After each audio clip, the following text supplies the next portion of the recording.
उत्तर प्रदेश में मैनपुरी लोकसभा के साथ साथ रामपुर और मुजफ्फरनगर की खतौली में विधानसभा उपचुनाव के लिए वोटिंग शुरू हो गई है। मतदान केंद्रों पर सुरक्षा के पुख्ता इंतजाम किए गए हैं। इन सीटों पर भाजपा और समाजवादी पार्टी राष्ट्रीय लोकदल गठबंधन के बीच सीधा मुकाबला है। वहीं कांग्रेस और बहुजन समाजवादी पार्टी ने इन सीटों पर चुनाव न किए जाने का फैसला किया। जिला निर्वाचन अधिकारी रामपुर रविंद्र कुमार मानदंड ने कहा है कि 454 और साथ ही आपको बताएं कि यहां बूथ बनाए गए हैं। रामपुर को 34 सेक्टर में बांटा गया है ताकि सकुशल मतदान संपन्न कराया जा सके। बता दें कि शाम 6 बजे तक वोटिंग होगी और इसके साथ ही स्ट्रांग रूम नवीन मंडी में अब बनाया गया है। 2 विधानसभा सीटों और 1 लोकसभा सीट पर उपचुनाव में करीब 24 लाख मतदाता अपने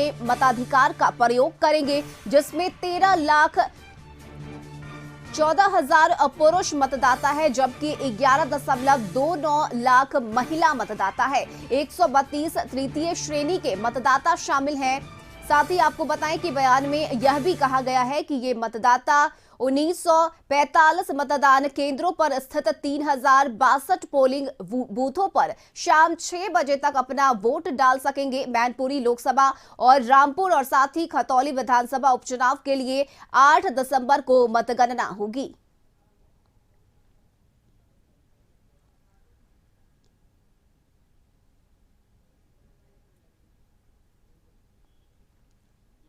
फोर 54 टोटल हमारे बूथ हैं और 166 हमारे टोटल सेंटर्स हैं नगर विधानसभा में। कितना सेक्टरों में बांटा गया है रामपुर?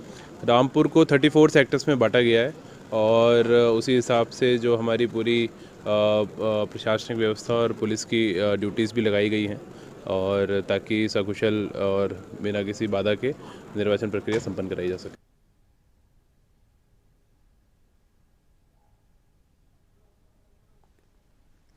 और इस खबर पर ज्यादा जानकारी के साथ यूपी स्टेट हेड शिव कृपाल मिश्रा हमारे साथ जुड़ चुके हैं। शिव कृपाल जी, आज 1 लोकसभा और 2 विधानसभा की सीट पर वोटिंग शुरू हो गई है, कैसी तस्वीरें दिख रही है इस वक्त?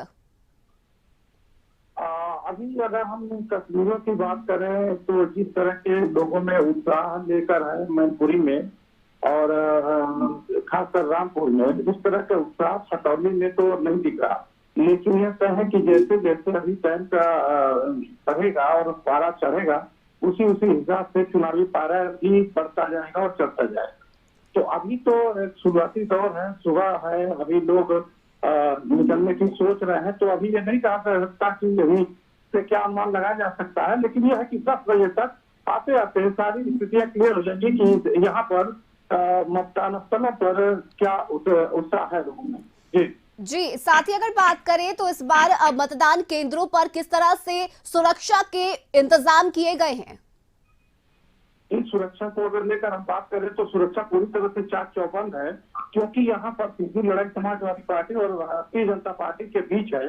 और इन तीनों सीटों पे अगर हम बात करें तो समाजवादी पार्टी अपनी मजबूत स्थिति में, चाहे विरासत के रूप में कहें, चाहे पारंपरिक युद्ध के रूप में कहें, चाहे बिरादरी के रूप में कहें, तो कहीं न कहीं ये सुरक्षा को लेकर पूरी तरह इंतजाम आगे कर लिए गए हैं।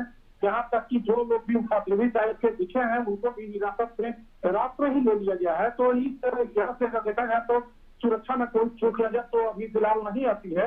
बाकी अभी देखते हैं कि आज दिन में 10 बजे के बाद क्या स्थितियां निकल कर आती हैं। जी बिल्कुल। साथ ही अगर बात करें तो रामपुर की सीट जो है वो इस बार नाक की लड़ाई बनी हुई है। एक तरफ समाजवादी पार्टी के लिए ये प्रतिष्ठा की लड़ाई है, तो वहीं दूसरी तरफ बीजेपी भी है। क्या लग रहा है? जी, अगर हम जैसा कि आपने कहा, बिल्कुल सही बात है कि नाक की लड़ाई लगी है और केवल रामपुर ही नहीं बल्कि मैनपुरी भी एक नाक की लड़ाई है समाजवादी पार्टी के लिए, क्योंकि जैसे रामपुर और मैनपुरी दोनों विरासत की सीट है या यूं कह लीजिए कि समाजवादी पार्टी की पारंपरिक सीट है पिछले कई दशक से। अब ऐसी स्थिति में समाजवादी पार्टी को अपनी प्रतिष्ठा बचाए रखने के लिए ये दोनों सीट उसको जीतनी पड़ेगी। और वही भाजपा इसमें तेजबारी करने के लिए अपनी कोई जुगत कम करने को नहीं सोच रही है। और वो जहां तक है कि अभी जैसे कि आरोप लग रहे हैं भाजपा पे कि अब लड़ाई प्रशासन और जनता के बीच है। इसका मतलब ये है कि भारतीय जनता पार्टी भी चाहे जिस तरह के उसके ऊपर आरोप समाजवादी पार्टी के लोग लगा रहे हैं, तो ये माना जा सकता है कि दोनों तरफ से लड़ाई अपनी अपनी प्रतिष्ठा बचाने की और आगामी लोकसभा चुनाव के मद्देनजर। जी बिल्कुल, शुक्रिया शिव कृपाल जी आपका तमाम जानकारी के लिए।